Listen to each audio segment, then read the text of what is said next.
Hi, this is Thomas Feng with Bay Area Connect. This week we'll be starting a new video series on the whole buying process.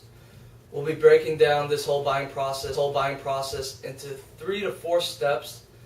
And to help us through this, we have Joe Lima of Princeton Capital with us today. Thanks, Thomas. Thank you. So to start the whole thing off, what should a buyer do when starting to look at homes? First step after meeting with your real estate agent would be to contact a loan officer and get a pre-approval. This would enable a borrower to see how much they can afford, go over their monthly payments, as well as see how much down payment that they would need to bring in order to purchase a home.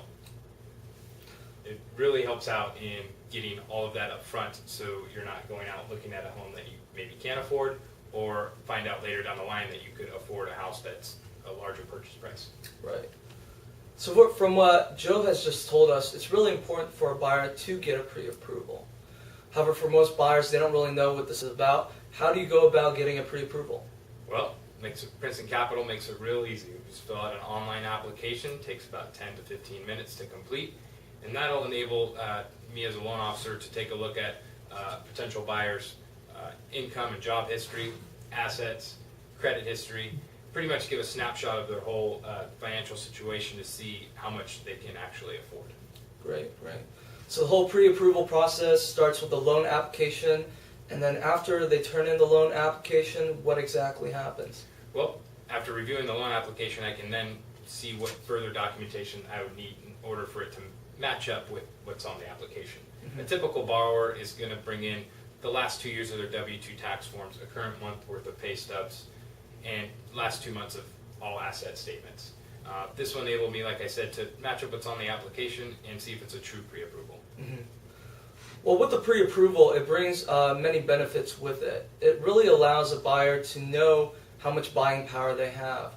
We never want to get into a situation down the line where we find out we might have been able to purchase a property worth more, or get attached to a property that is a little too high up that we think we can pay for it, but in actuality we can't get a loan for that amount. Also, pre-approval is very important when writing up an offer. Many times sellers won't even look at an offer without a pre-approval letter.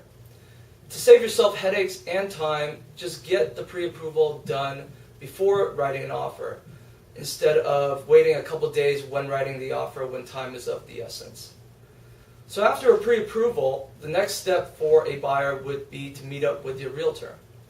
During this meetup, it's very important to have all the decision makers present. At this meeting, chances are your realtor will ask you a bunch of different questions just to bring out what exactly you're looking for in your new home.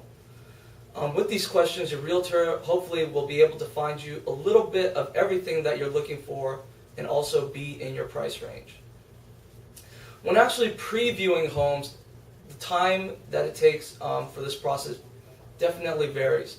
And it varies on the types of inventory on the market at the moment.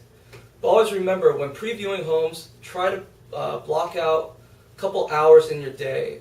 You never want to go into a neighborhood and finish only half one day, come back and finish another half, maybe 2 days down the line.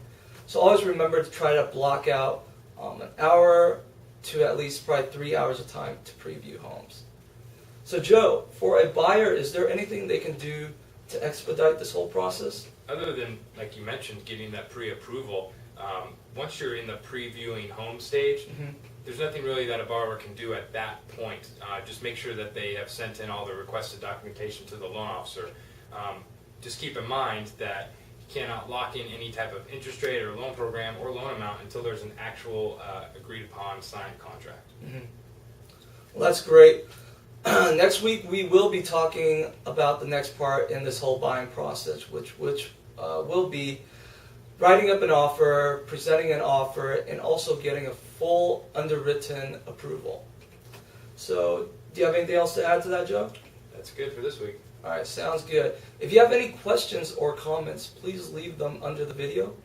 Also, feel free to shoot us an email at thomas.feng@bayareaconnect.com with any questions or suggestions. Well, thanks a lot, Joe, for all this information, and thank you. Have a good day.